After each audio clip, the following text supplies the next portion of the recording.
اور ہم نے تمہارے پاس سلجھی ہوئی آیتیں ارسال فرمائی ہیں، اور ان سے انکار وہی کرتے ہیں جو بد کردار ہیں۔ ان لوگوں نے جب جب اللہ سے کوئی عہد کیا تو ان میں سے ایک فریق نے اس کو کسی چیز کی طرح پھینک دیا۔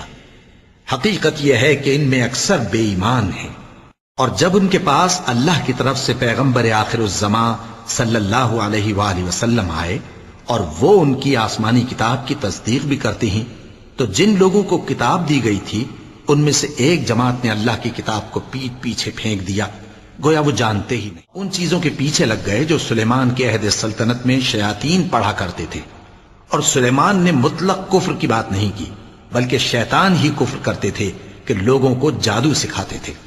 اور وہ یعنی بنی اسرائیل ان باتوں کے بھی پیچھے لگ گئے جو شہر بابل میں دو فرشتوں یعنی ہاروت اور ماروت پر اتری تھیں، اور وہ دونوں کسی کو کچھ نہیں سکھاتے تھے جب تک یہ نہ کہہ دیتے کہ ہم تو ذریعہ آزمائش ہیں، تم کفر میں نہ پڑو۔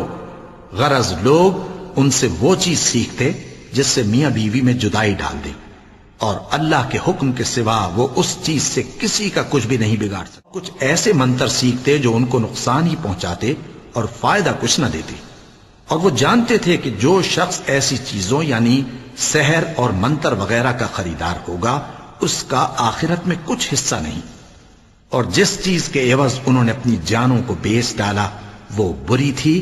کیا اچھا ہوتا جو وہ اس بات کو جان، اور اگر وہ ایمان لاتے اور پرہیزگاری کرتے تو اللہ کے ہاں سے بہت اچھا صلہ ملتا۔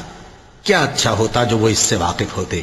اے اہل ایمان، گفتگو کے وقت پیغمبر صلی اللہ علیہ وآلہ وسلم سے رائنا نہ کہا کرو، انظرنا کہا کرو، اور خوب سن رکھو، اور کافروں کے لیے دکھ دینے والا۔ جو لوگ کافر ہیں، اہل کتاب یا مشرک، وہ اس بات کو پسند نہیں کرتے کہ تم لوگوں پر تمہارے پروردگار کی طرف سے خیر و برکت نازل ہو، اور اللہ تو جس کو چاہتا ہے اپنی رحمت کے ساتھ خاص کر لیتا ہے، اور اللہ بڑے فضل کا مالک۔ ہم جس آیت کو منسوخ کر دیتے یا اسے فراموش کرا دیتے ہیں تو اس سے بہتر یا ویسی ہی اور آیت بھیج دیتی ہیں۔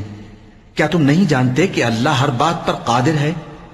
کیا تمہیں معلوم نہیں کہ آسمانوں اور زمین کی سلطنت اللہ ہی کی ہے، اور اللہ کے سوا تمہارا کوئی دوست اور مددگار نہیں؟ مسلمانوں، کیا تم یہ چاہتے ہو کہ اپنے پیغمبر صلی اللہ علیہ وآلہ وسلم سے اسی طرح کے سوال کرو جس طرح کے سوال پہلے موسیٰ سے کیے گئے تھے؟ اور جس شخص نے ایمان چھوڑ کر اس کے بدلے کفر لیا تو یقیناً وہ سیدھے رستے سے بھٹک گیا۔ بہت سے اہل کتاب اپنے دل کی جلن سے یہ چاہتے ہیں کہ ایمان لا چکنے کے بعد تم کو پھر کافر بنا دیں، حالانکہ ان پر حق ظاہر ہو چکا ہے۔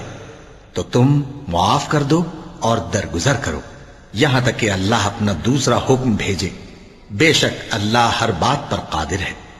اور نماز ادا کرتے رہو اور زکوٰۃ دیتے رہو، اور جو بھلائی اپنے لیے آگے بھیج رکھو گے اس کو اللہ کے ہاں پالو گے۔ کچھ شک نہیں کہ اللہ تمہارے سب کاموں کو دیکھ رہا۔